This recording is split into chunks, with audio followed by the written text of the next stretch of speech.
You've seen the 28% weight loss by now. Everyone's talking about it. It's everywhere. The biggest weight loss numbers that any obesity drug has put up in a pivotal obesity trial. And Retatrutide did it in a phase 3 trial. That's the real test. It doesn't get better than that. And here's what the headlines are burying. That 28% came from the top dose. The number that should actually drive your decision came from the lowest dose that they tested, and the coverage skipped right past it. So here's exactly what we're doing today. First up, why the lowest dose is the number that you should actually care about, because it changes whether you need to push to the max dose at all, and it's going to play a factor in your long-term results as well. And then second, the heart rate update that changes how we approach Retatrutide. 2 weeks ago, I was worried about it on this channel and I talked about it. Now, new data has changed my mind. And third, the one that hits closest to home, whether you switch, whether you wait, or whether you do something with your own current protocol right now. I'm DRJONESDC, and I've been talking about Retatrutide since as far as I can remember. And I've coached thousands of patients through these exact sort of calls every single week, hundreds of them on Retatrutide. So let's translate it for you, not for the researcher. So let me set the record straight here, because I've been quoting a number on this channel for months, about 29%. That's what I've been telling you Retatrutide could do. And here's where it actually came from. The early trial measured 24.2%, smaller group, shorter timeline. And the weight loss hadn't even leveled off where they stopped measuring. So that 29% was a projection, an educated guess at where the curve was headed. See, here's why this update matters. We're not guessing anymore. The phase 3 trial confirmed it at full scale. More people, a longer timeline, 28.3% at 80 weeks. And in the patients who stayed on it the longest, just over 30% at the 2-year mark. So the number didn't really change, it just got confirmed. We called it early and the full data proved us right. But that top line number was never the one that should drive your decision. That one's sitting lower on the dosing chart. So let me show you what I mean. Let's talk about what 28% actually looks like on a real human being. A percentage on a slide doesn't mean much until you put it on a body. So picture somebody starting off at 250 pounds. 28% is 70 pounds. 70. That's not a drop of pant size. That's a different body, like a small body, but still a body. So here's the first thing that headlines got wrong. That didn't happen in a year. People hear these numbers and picture losing a third of their body weight by next summer. The real timeline was 80 weeks to hit that. And the people who got past 30% stayed on for a full 2 years. This is a slow, steady burn, not a crash. Now the doses, they tested 3, and this is the part that I want you to actually see. So let's map this out. 3 doses, 4, 9, and 12 milligrams. The lowest dose, 4 milligrams, got people to 19%. On that same 250-pound person, that's still almost 50 pounds. Now, watch the shape of this. To get from 19% up to the full 28%, you have to triple the dose, all the way up to 12. And the last jump up to the top, it buys you just a couple more percentage points. That's the number that should be driving the conversation. And it's the one that's getting skipped. You see, the lowest dose alone got you 2/3 of the way there. This is what I call the lowest effective dose. It just means the smallest amount of the drug that still gets you a real result, instead of just automatically chasing the bigger number on the chart. Real quick, and this ties straight into the weight loss that we are literally talking about. This part of the video is sponsored by the HumePod. And I've turned down a lot of these sponsorships. In fact, this is the first one that I've finally done on this channel. So let me tell you why I said yes to this product. You see, when you lose weight on your GLP-1 medications, the scale, it lies to you. I've talked about that a lot. It shows you a smaller number, but it won't tell you the one thing that actually matters. How much of what you lost was fat tissue and how much of it was muscle. Because there's a big difference, and you need to understand losing one versus losing the other. And you can't afford to lose muscle mass on these medications. The HumePod is a body analyzer, basically an in-body scan that you can do at home. You step on it, you hold the handle sensors, and it reads your whole body. Then it sends all the information over to the app. This is the screen that I look at. Your body fat percentage, your muscle mass, and this humanoid diagram that actually breaks it down by your arms, your legs, and your torso. So you're not guessing where you're gaining or where you're losing. The 2 numbers that I track on it specifically are muscle mass and body fat percentage, because here's what a regular scale will never show you. Your weight can sit in the exact same spot for 3 weeks while you're quietly losing fat and you're building muscle underneath. Now on the scale, that looks like a failure, but on the HumePod, you can see it actually working. You get a read on what's actually moving the needle and what to work on next. Now, I wasn't going to put my name behind any device off of a spec sheet. So before I even agreed to do the sponsorship, I actually went out and got a DEXA scan myself because that's just who I am. And by the way, DEXA scans are the gold standard for measuring body fat. They're just impractical to do all the time. So I checked and compared the results to my Hume pod. And lo and behold, the DEXA scan put my results at 16.3%, but the Hume pod was 15.4. That's less than a percentage point apart. Now, I will be straight up with you. Some people have reported wider gaps than against their own DEXA scan results. But here's the thing that most people miss about tracking. What matters day to day, or in our case, I like to tell patients week to week, isn't whether your scale matches a $10,000 machine. It's whether it reads you the exact same way every single time. Consistency, and then zooming out and analyzing the trends. Same device, same conditions. That consistency is what lets you actually see the trend. And the trend is what you can make your decisions off of. So if you want to stop flying blind on the scale and actually see your body composition, there's a link in the description. Your discount stacks on top of Hume's current sale, so you get up to 50% off, and it's good for 7 days. If you're in the US to purchase the Hume pod, you can use your health savings and flexible savings accounts as well. So there's a good chance that you can get it covered with your health accounts, your insurance covered health accounts. Again, the code and link are in the description. All right, back to it. So that's the weight loss piece. But honestly, the weight might be the least impressive thing that this drug just did. Everybody's fixated on the weight, but the trial measured what was happening underneath the weight. And that's the part that actually changes who this drug is for. See, watch these numbers. The top number on their blood pressure dropped 11 to 12 points. The fat circulating in their blood, the triglycerides, dropped 41%. A marker of inflammation in the body fell roughly 2/3. And the big one, 9 out of 10 people who walked in pre-diabetic walked out with normal blood sugar numbers. Now think about what those numbers have in common. Blood pressure, blood fat, inflammation, blood sugar. Those aren't 4 separate wins. That's one thing healing your metabolism. So underneath almost all of this is insulin resistance, which is the root problem driving the weight gain and weight loss resistance in the first place. This drug isn't just turning your appetite down, it's going after the engine. And that's what I call the glucagon effect. In plain terms, most weight loss drugs just quiet your hunger, but this one also flips on the part of your metabolism that burns through stored fat, and it cleans up the mess insulin resistance leaves behind. Appetite down and engine repaired. That's why I've never treated this as just a weight drug.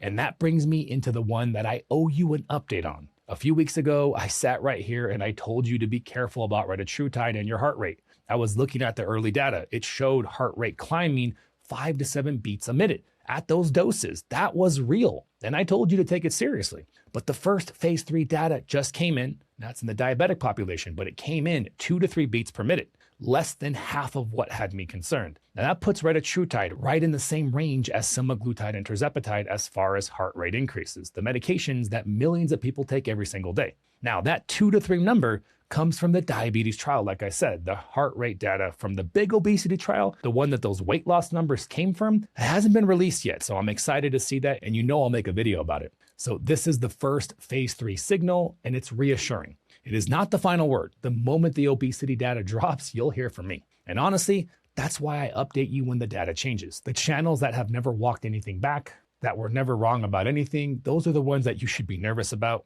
Okay, so quick gut check before we keep going. If a friend had asked you what had changed my mind on the whole heart rate thing, could you tell them the actual number that it dropped to? I want you to sit with that for a second. Quick minute, I want to tell you guys about the Flow Academy membership. Essentially, this is my private community on Mighty Networks. You'll have access to a community coach, live coaching calls that I do, which are unsolicited. I don't have to market like my free lives. I'm just there to help you guys out as much as possible, and a ton of free resources as well to guide you through the various protocols that I talk about in these videos. So all you got to do if you're interested in joining that is just become a member to this YouTube page. And then there's a link that you can access after you become a member that'll allow you to join the community. Now back to the video. So if the heart rate scare got smaller, well, what's the real catch? A drug this powerful always has one. And I'd rather you hear it from me than from a panicked thread online. So let's start with the one that everybody quotes, the nausea, the diarrhea.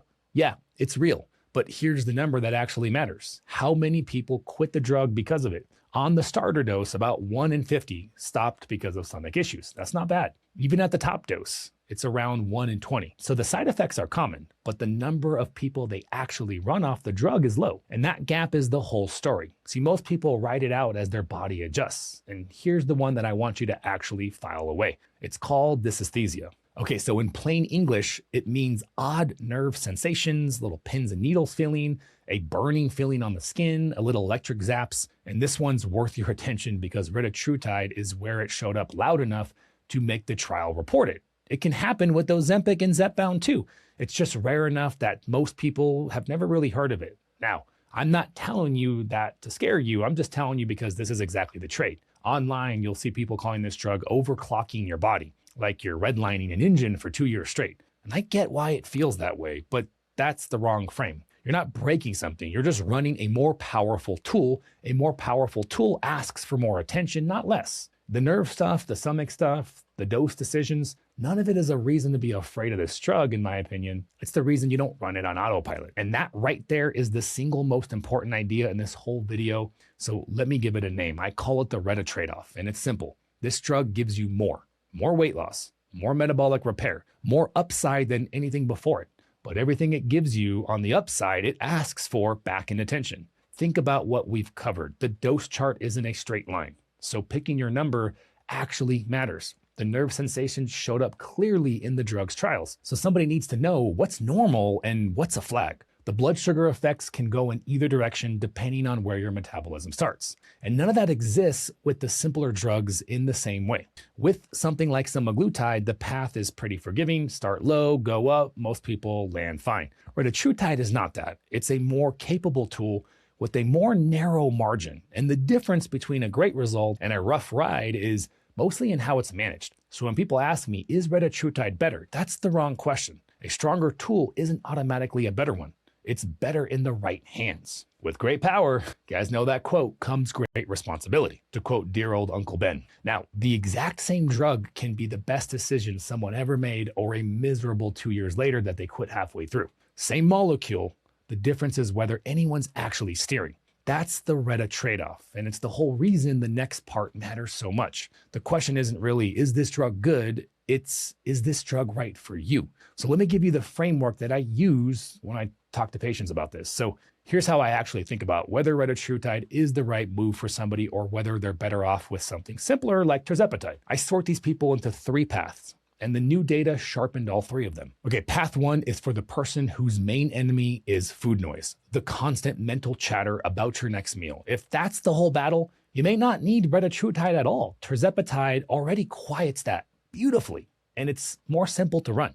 Path 2 is where Retatrutide earns its place. This is the person whose problem runs deeper than appetite. The blood sugar, the blood pressure, the inflammation, the whole metabolic mess that we've talked about. Fatty liver disease. In fact, Retatrutide in particular is the best GLP-1 for fatty liver disease by a wide margin. See, that's where the broader engine repair actually matters. But, and this is the part that data reinforced, this path only works if you've got the discipline to run a more demanding tool. Power plus consistency, one without the other doesn't work. And then path 3 is a stack, pairing a simple GLP-1 with a separate fat loss tool for people who want strong results without taking on the extra variables Retatrutide brings. That's not for today's topic, but know that it exists. I've talked about that in many other videos. So here's the thing that the dose chart actually told us. Look back at that curve. Almost everybody wants to sprint to the top dose, but the steep part of the climb, it happened early, and most of the result was already there at the lower doses. So my position, reinforced by this data,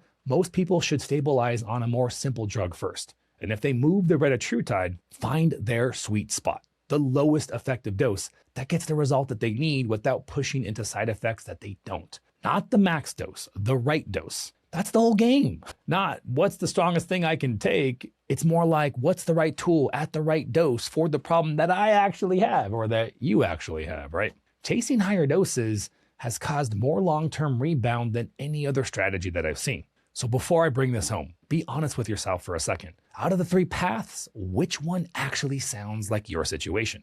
And I'm genuinely curious where you land in this. Drop a comment with what you're on right now, your current medication, how long you've been on it, and whether you're still losing or have you just stalled out. And I'll jump in and I'll tell you how I think about whether Retatrutide even belongs in your future.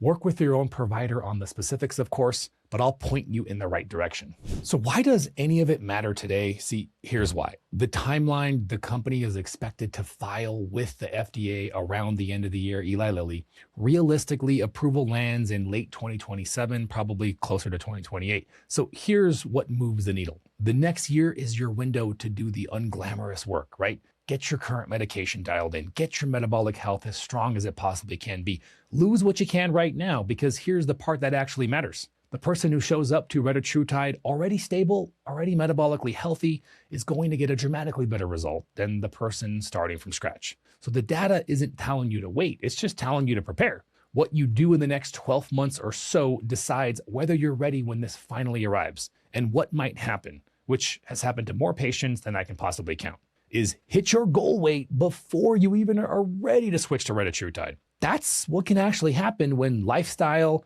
optimal protein intake, low dose philosophy goals are in place. So where does this leave you? Probably with a real decision on your hands. Switch, wait, or get your ass to work on what you've already got in front of you. And that's not a call that you should make off of a YouTube video, even a good one. I'd like to think that you think my videos are good, but it depends on your metabolism, your history, and where you're actually starting from. And by the way, that's what our free discovery calls are for. You can text the number on the screen, or you can check out the link in the description, and you'll talk to one of our patient educators. They're going to get to know your history, what you've already tried, and where you're trying to end up. And you'll get a real feel for how we work. Me, the coaches, the medical team that takes over your protocol once you're in.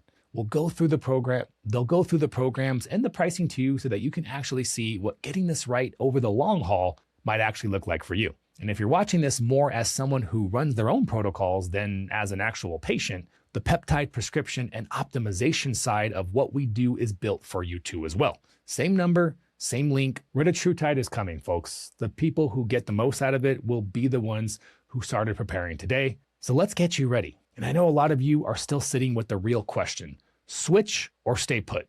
Now, I broke that exact decision framework down in my Retatrutide versus Tirzepatide video. So check it out right there, guys. We'll see you later.